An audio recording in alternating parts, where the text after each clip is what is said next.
le capitaine Claude Vidal et je suis le parrain du dispositif Terroir engagé. J'ai créé ce dispositif à l'origine en 2015 dans le département des Pyrénées-Atlantiques de manière à valoriser l'engagement citoyen de sapeurs-pompiers volontaires, de celles et ceux qui exercent une activité non salariale, c'est-à-dire agriculteurs, agricultrices, producteurs, mais aussi les professions libérales qu'on oublie bien souvent, architectes, médecins, infirmiers ou commerçants. Et donc, en fait, chez les sapeurs-pompiers volontaires, il existe différents dispositifs, notamment pour ceux qui sont salariés, que ce soit dans le public ou le privé, au travers de la loi de 96 qui a été à plusieurs reprises modifiée. Pour eux, il existe des dispositifs pour valoriser leur engagement. Par contre, pour les 10 000 sapeurs-pompiers volontaires qui exercent une activité non salariale, il n'existe rien du tout. Donc j'ai eu cette idée de créer une appellation qui s'appelle Terroir engagé, qui est ici, et avec le logotype qui est là, qui est une marque déposée à l'INPI, une marque officielle, et avec donc une appellation, comme un label, que les sapeurs-pompiers volontaires qui bénéficient du dispositif peuvent mettre en avant. Ce dispositif donc de valorisation, il consiste en quoi?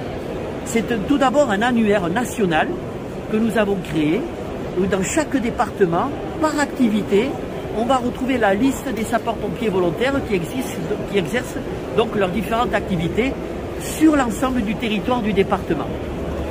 L'objectif, c'est quoi? C'est de dire à un citoyen qui a besoin d'un plombier, par exemple, et qui n'en connaît pas forcément, il pourra aller sur les pages jaunes, qu'il aille sur Terroir engagé et qu'il trouve un plombier sapeur-pompier volontaire.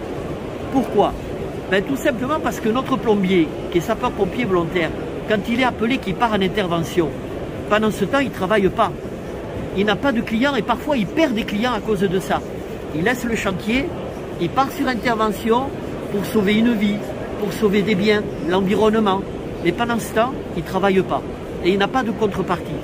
Donc pour valoriser le fait qu'effectivement, il donne du temps et même parfois plus pour les concitoyens, le fait de mettre en avant qu'il est engagé dans son territoire et en même temps de montrer l'ancrage territorial, la vie au sein du territoire sous la double casquette activité sociale, économique et engagement citoyen, eh bien que le citoyen peut-être il fasse la différence et qu'il se dise ah ben pourquoi pas aider le plombier qui est sapeur-pompier volontaire plutôt qu'un autre. Voilà, c'est le principe de base. Et au travers de l'appellation qu'on a créée, qu'ils puissent le mettre en avant sur leur site, pour ceux qui ont un site, sur leur véhicule de société, sur la vitrine du magasin. Voilà le principe en gros.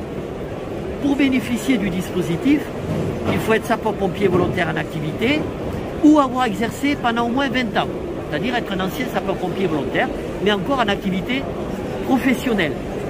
Être adhérent au réseau associatif, puisque c'est quand même la Fédération nationale des sapeurs-pompiers de France qui l'a créé et qui le porte. Ensuite, exercer une activité en direct avec le public, que ce soit de la vente ou de la location de produits, voilà, ce type d'activité. C'est le principe de base pour bénéficier du dispositif. On a créé une bourse à l'emploi qui permet, notamment dans le secteur artisanal, dans le bâtiment, parfois ils ont des difficultés pour trouver des apprentis, même pour recruter en CDD ou CDI. Cette bourse à l'emploi a permis d'ailleurs de recruter des sapeurs-pompiers volontaires qui cherchaient un emploi et d'être recrutés dans le bâtiment dans un autre département. Donc même s'ils ont déménagé, ils ont trouvé du travail et ils ont continué leur activité de sapeurs-pompiers volontaires. Donc tout le monde est gagnant. C'est 80% de nos effectifs quand même, hein. On a 198 000 sapeurs-pompiers volontaires en France. Concernés par Terroir engagé, nous savons que nous en avons 10 000.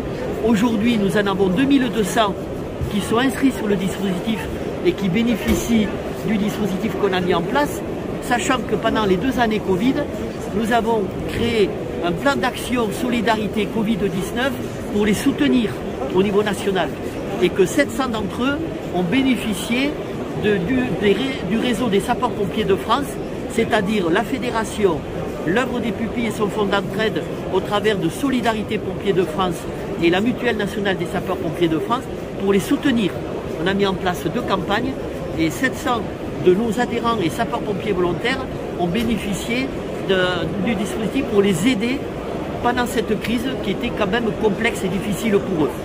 Et pourtant, ils ont continué leur engagement.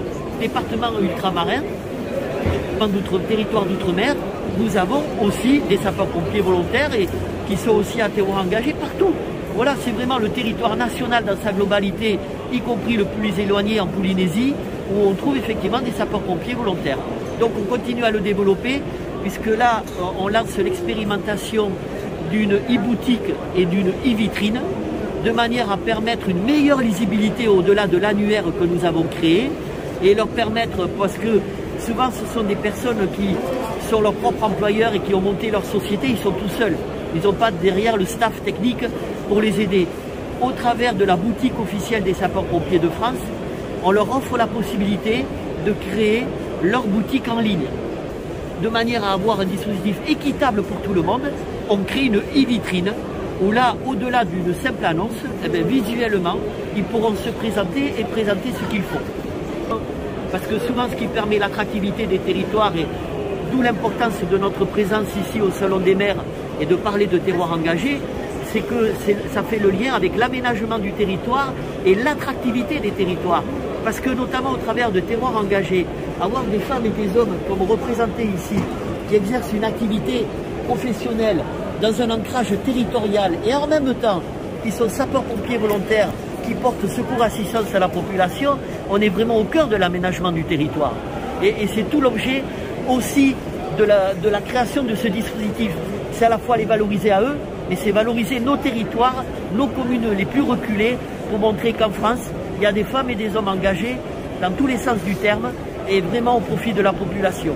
Et qui font vivre le pays. Exactement. Peut-être exactement. De la plus belle des façons. Au niveau économique, social et de l'engagement citoyen qui est le leur.